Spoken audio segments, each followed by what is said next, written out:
The Iced Glass. Chapter 1. Cracks in a Perfect Life. In an Upper East Side apartment in New York, afternoon sunlight streamed through the floor-to-ceiling windows, flowing over a Steinway piano.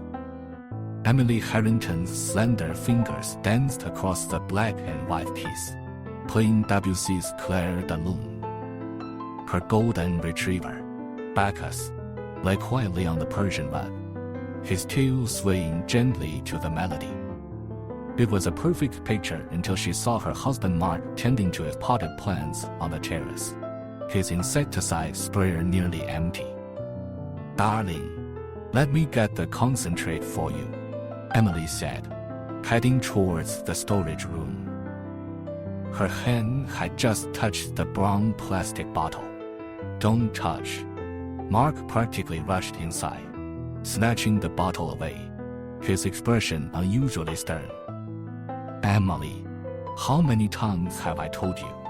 These chemicals are dangerous." Emily stood frozen, her hand still in the gripping position. It was just ordinary insecticide, so why was Mark so alarmed? Their marriage was like the piece she had just played, smooth and beautiful on the surface, but harboring discordant notes beneath.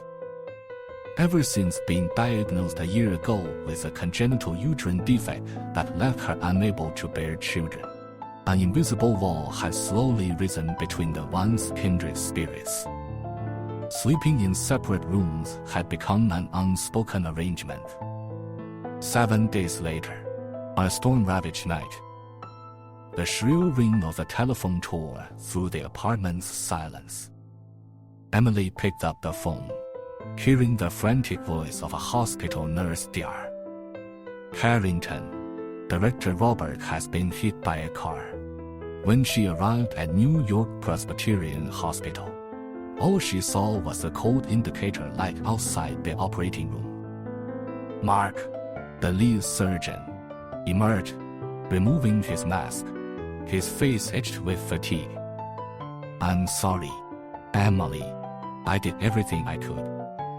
Her adoptive father, Robert, the man who had taken her from the orphanage, paid for her education at Juilliard, and watched her become a renowned pianist, was gone. Just like that. At the funeral, Emily wept until she nearly fainted, Mark steadfastly holding her arm. Since Emily knew nothing about hospital management and Mark was already the recognized top surgeon at the facility, the Robert Medical Center sign was soon taken down and replaced with the fresh new logo of the Harrington Medical Center. Standing under the new sign, Mark's eyes held a light Emily couldn't decipher. Chapter 2. Seeds of Malice. The first anonymous letter arrived on a sunny Monday. Inside the envelope was a poster from her recent performance at Carnegie Hall, but her face was slashed to pieces with a sharp instrument. Most chilling of all, the eyes were completely gouged out, leaving two hollow voids. Pathetic jealousy, Mark dismissed lightly, tossing the poster into the trash. "You're too successful. Some people can't handle it." Emily wanted to say something but swallowed her words. She remembered what Catherine, the reporter from Xinhao, the New Yorker Xinhao, had said during an interview. "You and Dear Harrington are such a perfect match. He must be your rock." Right. She could only manage a strained smile. Late at night, the phone rang again, abrupt and jarring. Emily picked up the receiver. On the other end, there was only heavy breathing, in and out. She hurriedly hung up, lying awake all night. The real storm broke the next day. Mark had just left when the phone rang again.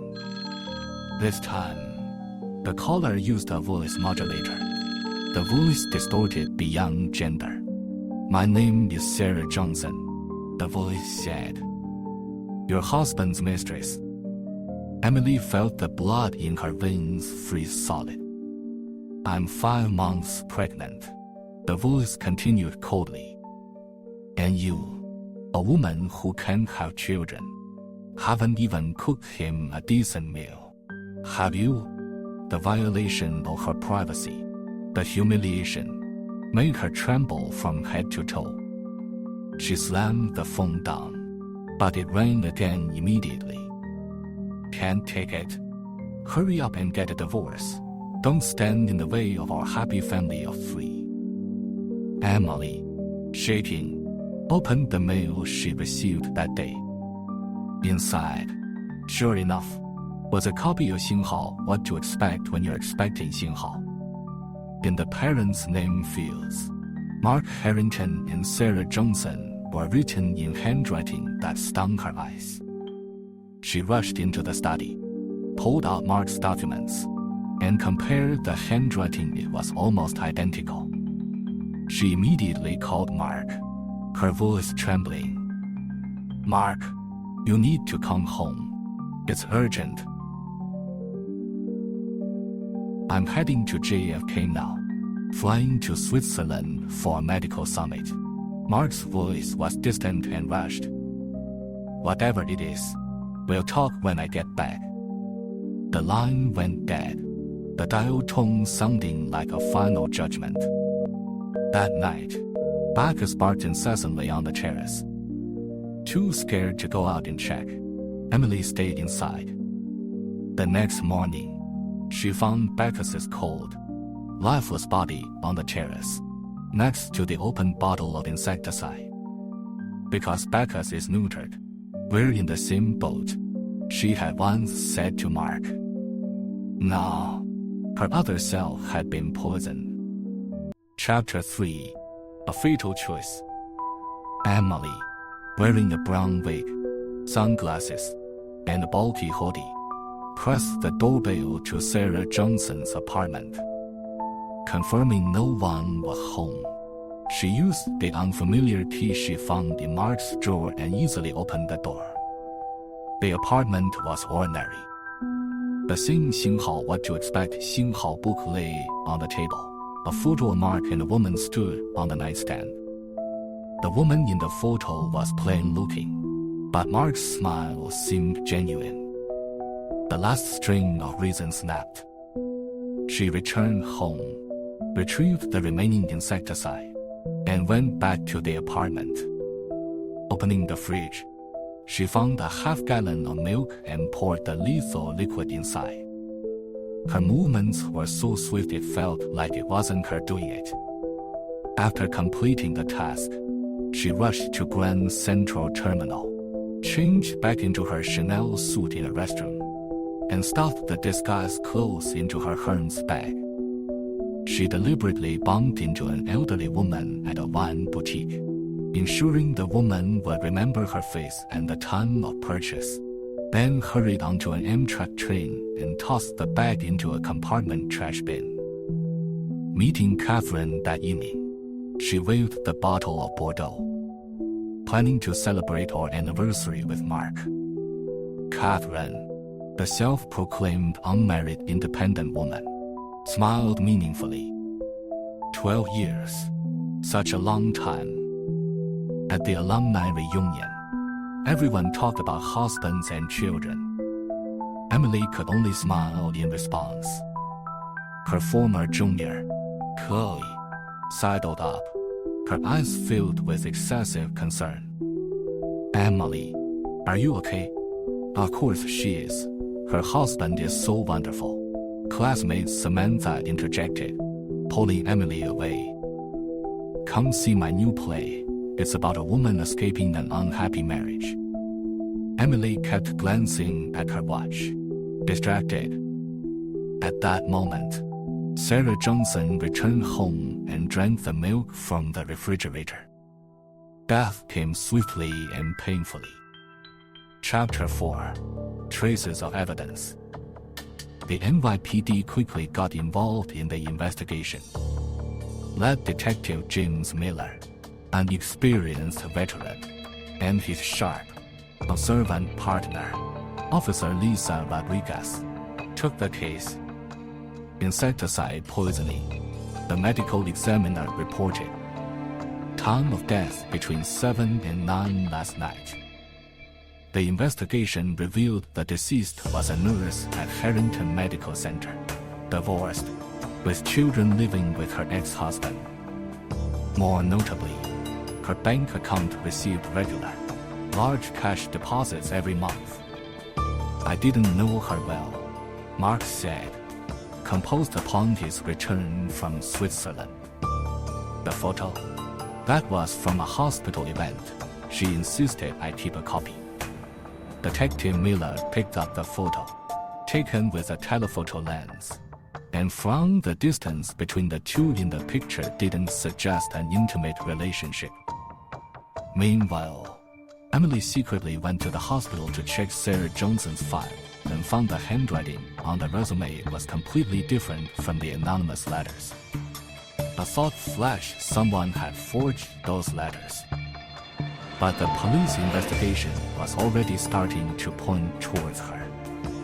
A neighbor had witnessed a figure who walked like a woman entering and leaving the apartment around the time of the crime, and the elderly woman in shop clerk Emily had bumped into became her alibi witnesses. However, Detective Miller spotted a discrepancy when meeting Catherine. Emily no longer had the Hearns bag. Checking station surveillance, they found Emily had hurriedly boarded an Amtrak train. She discarded something on the train, Miller deduced. Emily learned of Sarah Johnson's death while preparing for her Lincoln Center recital. The report stated the deceased was a nurse at Harrington Medical Center. The sheet music in her hands scattered to the floor with a rustle. Chapter 5. Ghosts of the Past. Chloe's call came unexpectedly. Emily, I know you did it. Just like 13 years ago, when you had me deliver those letters. Memories from 13 years ago flooded back. Back then, Mark had a long-term girlfriend named Victoria. To get him for herself, Emily forged love letters and had Chloe deliver them, successfully driving a wedge between the couple. Victoria, heartbroken, attempted suicide multiple times before disappearing. Had Mark really been unaware? Emily suddenly wasn't so sure. Detective Miller visited again, this time bringing up the unsolved hit-and-run case from 6 months ago involving director Robert. We noted that dear Harrington changed his vehicle shortly after the incident, Miller said, looking straight into Emily's eyes. And there's evidence suggesting the deceased, Sarah Johnson, might have witnessed the accident. A terrifying suspicion took shape in Emily's mind. That night, she had a fierce argument with Mark. You were the one who hit Robert, weren't you? Sarah Johnson was blackmailing you, so you used me to get rid of her. Mark sneered. Just figuring it out now. Don't forget, Xinghao and Xinghao are the one who poisoned her. If I get charged with a hit and run, you're a murderer. He mentioned Victoria's name. I've seen her. She told me everything about how you broke us up back then. Emily felt as if she were plunging into an icy abyss. Chapter 6. The Iced Glass Trap. Emily sought out Chloe again, pressing her for Victoria's whereabouts. She goes by Catherine now, Chloe said with a strange smile. I already told the police about what happened 13 years ago and its connection to the current case. In Chloe's studio, Emily noticed a jar of cyanide powder. Meanwhile, Detective Miller found a photo of Victoria in theater troupe materials. It was the reporter, Catherine. All the clues connected Mark's hit and run, Sarah Johnson's blackmail, Mark and his old flame, Catherine, conspiring to use anonymous letters and calls to provoke Emily into murder, killing 2 birds with 1 stone. Emily decided to fight back. Under the pretext of celebrating their anniversary, She urged Mark to go to their Hamptons villa to collect his things. Before they left, she thoughtfully prepared chilled wine for them. At the villa, Mark and Catherine raised their glasses in celebration, thinking they had everything under control. They didn't know that Emily had already visited and coated the insides of the frozen glasses with a cyanide solution. When the icy glass surfaces condensed moisture, the poison dissolved into the wine. "To our new beginning," Catherine said, smiling as she raised her glass. To Emily's stupidity, Mark clinked his glass with hers. The next morning, the housekeeper found 2 corpses. A suicide note and a bag of poison were at the scene. Everything pointed to a lover's suicide pact. Chapter 7. Guilt without conviction. New evidence emerged in the Sarah Johnson case that hair dye timing didn't match, proving someone had planted it. Combined with Mark and Catherine's suicide seemingly confirming their conspiracy, Emily was acquitted. In court, she wept bitterly, recounting how she had been set up by her husband and his mistress, how she had refrained from poisoning at the last moment. The excess poison in the milk was attributed to Catherine, portraying herself as nothing but a pitiful, betrayed wife. Public opinion overwhelmingly sided with her. Only Detective Miller insisted on Emily's guilt. He found Chloe, who hinted that Emily might be involved in multiple deaths. "She's like a black hole, consuming everyone who gets close to her," Chloe whispered. "Including me." Emily's comeback concert was a resounding success. Amidst the flowers and applause, she saw Detective Miller and Officer Rodriguez enter the venue. "Chloe is dead," Miller said, staring directly into her eyes. "We found a letter for you at her place. She said if anything happened to her, you were undoubtedly the culprit." Emily smiled. "Detective, do you have any proof?" "We'll find it," Miller said firmly, "even if it takes the rest of my career." Amidst the thunderous applause, Emily bowed gracefully. Under the spotlight, her smile was flawless. Only deep within her eyes lay a sliver of ice that would never melt. She knew this game was far from over, and this time, she would not lose.